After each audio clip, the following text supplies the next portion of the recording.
అందరికీ నమస్కారం అండి. ఈరోజు శ్రీపాద శ్రీ వల్లభ చరితామృతంలోని 27వ అధ్యాయం పారాయణ చేసుకుందాము. 27వ అధ్యాయంలోకి వెళ్ళే ముందుగా 26వ అధ్యాయంలోని కొన్ని ధ్యాన విశేషముల్ని ప్రస్తావించుకుందాము.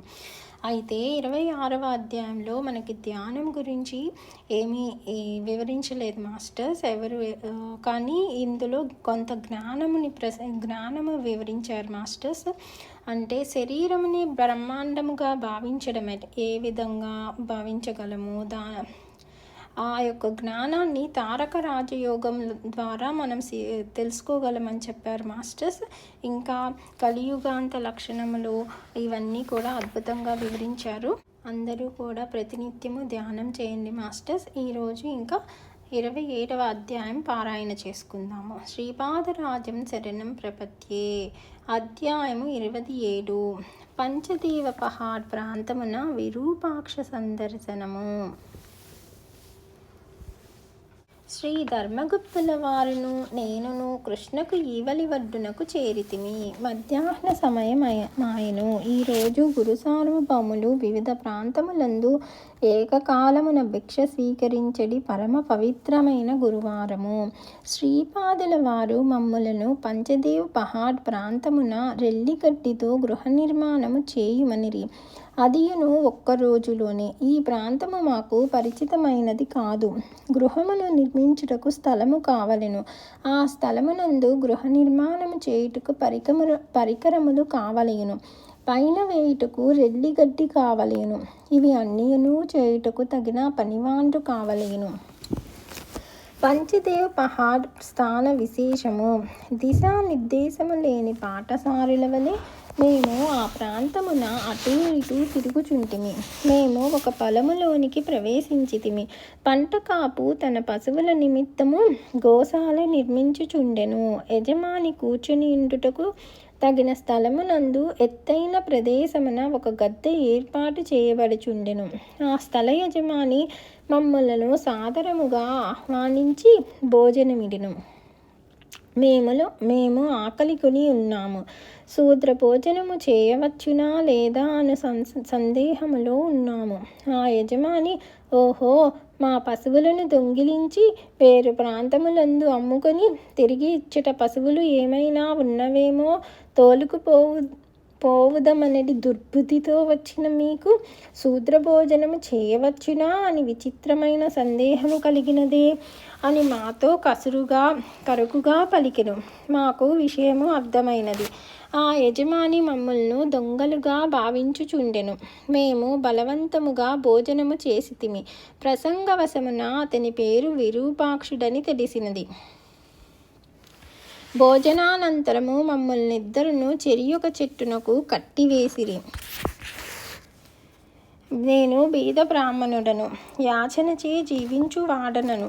నా వద్ద ధనమేమియూ లేదు. కానీ ధర్మగుప్తుల వారి వద్ద ధనమున్నది. అతడు తన సేవకులతో వీరి వద్దనున్న ధనమంతయును లాగివేయుడని ఆదేశించెను. శ్రీపాదుల వారి ఊహాతీత దివ్యలీలలు.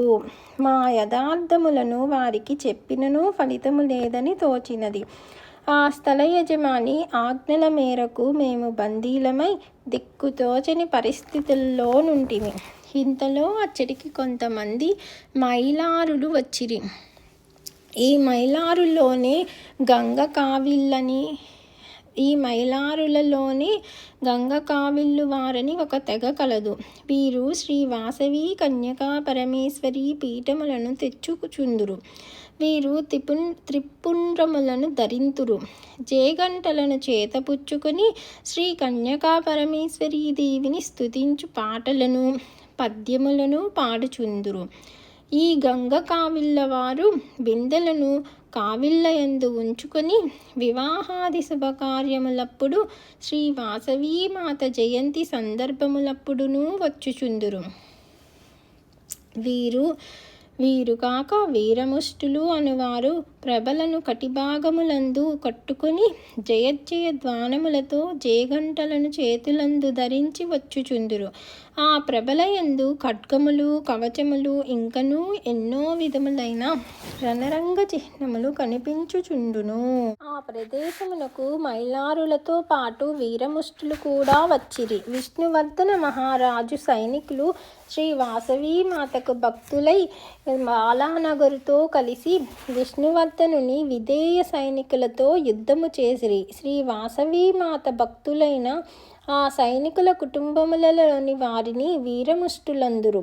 ఆనాడు వారు తమ ధన మాన ప్రాణములను పవిత్ర యుద్ధమునకు ధారపోసిన కారణమున వైశ్య ప్రభువులు శుభకార్యములందు వారిని సత్కరించుచుందురు.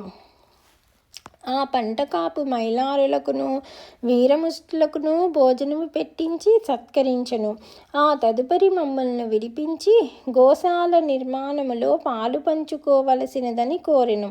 మేము వల్లే అంటిమి. పని అంతయును అయిన తదుపరి విరూపాక్షుడు నన్ను ముష్టిలో ముష్టి వీరముష్టి అనిన ఏమో తెలియనా అని ప్రశ్నించెను.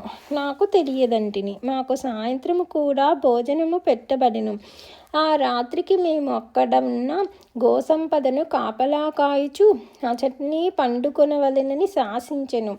తదుపరి తన సేవక బృందముతో అతడు వెడలిపోయెను. ఆ రాత్రి మేమిద్దరమును శ్రీపాదుల వారి నామస్మరణమును లీలాస్మరణమును చేసితిమి.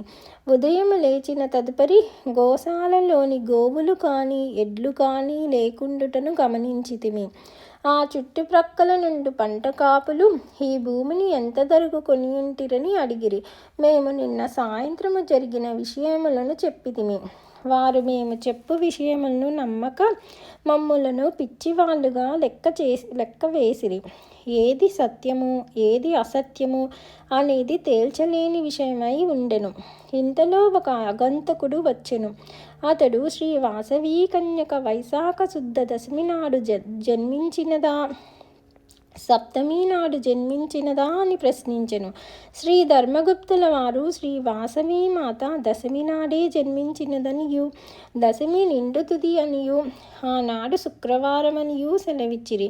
ఈ జవాబు విన్న వెంటనే మీ ఇద్దరూ పిచ్చివాళ్ళు కురుంగడ్డలో పని పాట లేకుండా కూర్చుని ఉన్న ఆ పిచ్చివాని వద్దకు పోవుచున్నారా అని ప్రశ్నించెను. ఆ ఆగంతకుని ప్రవర్తన మాకు అభ్యంతకరముగానున్నది. శ్రీ ధర్మగుప్తులు ఇట్లనిరి. ఆ ఆగంతకుడు అభ్యంతకరముగా మాట్లాడినను మనకు కర్తవ్యమును బోధించినాడు. మనము వెంటనే కురుంగడ్డకు పోవలెను. మేము పడవలో కురుంగడ్డకు ప్రయాణమైతిమి. పడవవానికిచ్చుటకు నా వద్ద కానీ శ్రీ ధర్మగుప్తుల వారి వద్ద కానీ ధనమేమియునూ లేదు. ఆ పడవవాడు ప్రస్తుతము నేను మిమ్మల్ని క్షమించి వదిలివేయుచున్నాను. పడవ నిక్కుటకు ముందే మీ వద్ద ధనమున్నదో లేదో తెలుపవలసిన ధర్మము మీది అని గద్దించెను. పడవవాని దృష్టి ధర్మగుప్తుల వారిపై పడెను. వారి చేతికున్న ఉంగరములను పడవవాడు తీసుకొనెను. ఆ ఉంగరములను అతడు తన వద్ద ఉంచుకొనక కృష్ణలో విసిరివేసెను. మేము కురుంగడ్డకు చేరితిమి. శ్రీపాదుల వారు కృష్ణలో స్నానము చేసి యోగనిష్టలో నుండిరి. శ్రీపాద శ్రీవల్లభులకు జయము జయము. 27వ అధ్యాయము సమాప్తము.